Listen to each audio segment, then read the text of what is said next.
बहुत बड़े नाम आमने सामने हैं। हम ये जानने की कोशिश करेंगे कि जब एक बेहतरीन वेबसाइट बनाने की बात आती है तो इन दोनों में से कौन सा टूल किसके लिए बेहतर है। तो चलें सीधा मैदान में उतरते हैं। हमारे पास दो हरीफ हैं और मुकाबला वाकई सख्त होने वाला है। एक कोने में है गुटनबर्ग, जो कि मुकामी चैंपियन है और हर वर्डप्रेस इंस्टॉलेशन में पहले से मौजूद होता है। और दूसरे कोने में है एलिमेंटर, वो मशहूर ज़माना चैलेंजर जिसने अपनी ज़बरदस्त ताकत और लचक से लाखों लोगों के दिल जीते हैं। अगले चंद मिनटों में हम 3 राउंड्स पर मुश्तमिल इस मुकाबले में देखेंगे कि कौन सा टूल किस मैदान में आगे निकलता है। अच्छा, इससे पहले कि मुकाबले की घंटी बजे, एक बात समझना बहुत ज़रूरी है। ये दोनों टूल्स एक ही मकसद के लिए बनाए गए हैं, किसी को भी बगैर कोडिंग के खूबसूरत और कारआमद वेबसाइट्स बनाने की ताकत देना। लेकिन इन दोनों का रास्ता, इनका अंदाज एक दूसरे से बिल्कुल अलग है। सबसे पहले बात करते हैं गुटनबर्ग की। अब ये क्या चीज़ है? ये है वर्डप्रेस का अपना पैदाइशी एडिटर। इसका मतलब है कि ये आपको वर्डप्रेस के साथ ही मिलता है, अलग से कुछ इंस्टॉल करने की ज़रूरत नहीं। इसका सारा फलसफा ब्लॉक्स पर मबनी है। सोचें जैसे आप लेगो के टुकड़ों से कुछ बना रहे हों। हर पैराग्राफ, हर तस्वीर, हर हेडिंग एक अलग ब्लॉक है जिन्हें आप जोड़ जोड़कर अपना पेज तैयार करते हैं। और फिर मैदान में आता है एलिमेंटर। गुटनबर्ग के बरक्स ये एक प्लगइन है जिसे अलग से इंस्टॉल करना पड़ता है। ये एक माहिर इंटीरियर डिज़ाइनर की तरह है जिसे आप अपने घर को सजाने के लिए बुलाते हैं। ये आपको एक बिल्कुल अलग लाइव एडिटिंग माहौल में ले जाता है, जहां आप अपनी वेबसाइट को अपनी आंखों के सामने बनते हुए देखते हैं और चीज़ों को माउस से पकड़कर जहां चाहें वहां रख सकते हैं। और घंटी बजती है। पहला राउंड शुरू होता है इस्तेमाल में आसानी का।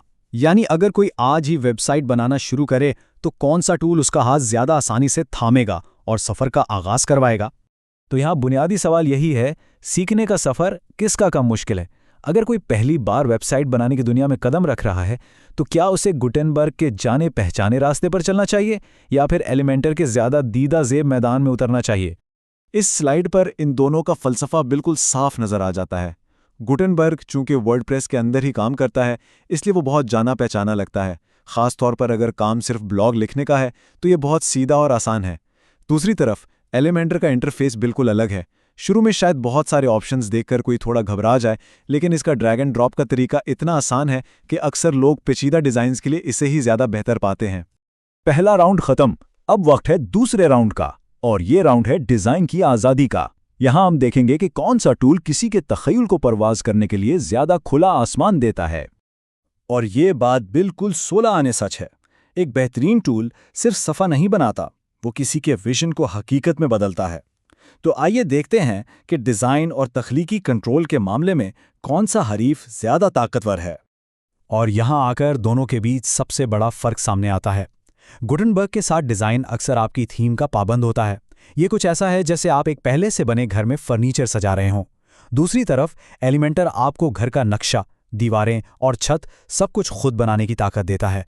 इसकी वसी विजेट लाइब्रेरी और हर छोटी से छोटी चीज़ पर मुकम्मल कंट्रोल वो आज़ादी देता है जो कोडिंग के बगैर पहले मुमकिन ही नहीं थी।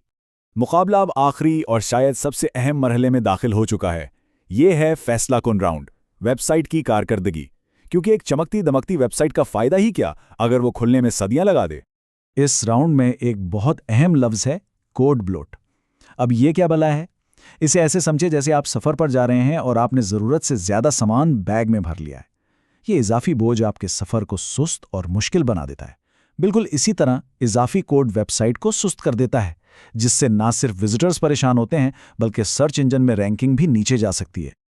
और इसका सीधा सीधा असर पड़ता है वेबसाइट इस्तेमाल करने वाले पर। ये चार्ट दिखाता है कि गुटेनबर्ग वर्डप्रेस का हिस्सा होने की वजह से साफ सुथरा और हल्का फुल्का कोड बनाता है, जिससे वेबसाइट्स तेज़ी से लोड होती हैं। एलिमेंटर अपनी बेशुमार खुसूसियात की वजह से ज़्यादा कोड शामिल कर सकता है, जो रफ्तार पर असरअंदाज हो सकता है। और आज की डिजिटल दुनिया में रफ्तार ही सब कुछ है, तो इस मैदान में गुटेनबर्ग का हल्का फुल्का होना इसे एक वाज़े बढ़तरी देता है। तीनों राउंड्स मुकम्मल हो चुके हैं और अब वक्त है फैसले का। लेकिन यहाँ मकसद किसी एक को फातेह करार देना नहीं है, बल्कि ये समझना है कि किसी खास प्रोजेक्ट के लिए असल चैंपियन कौन है, क्योंकि असल फातेह वही है जो किसी के काम आए। तो खुलासा ये है, अगर वेबसाइट एक रेस कार की तरह तेज़ होनी चाहिए और काम ज़्यादातर मवाद लिखने का है, तो गुटेनबर्ग एक बेहतरीन साथी है। लेकिन अगर वेबसाइट एक आर्ट गैलरी की तरह है जहां हर कोने पर तख्लीकी कंट्रोल होना चाहिए, तो एलिमेंटर की ताकत का कोई मुकाबला नहीं।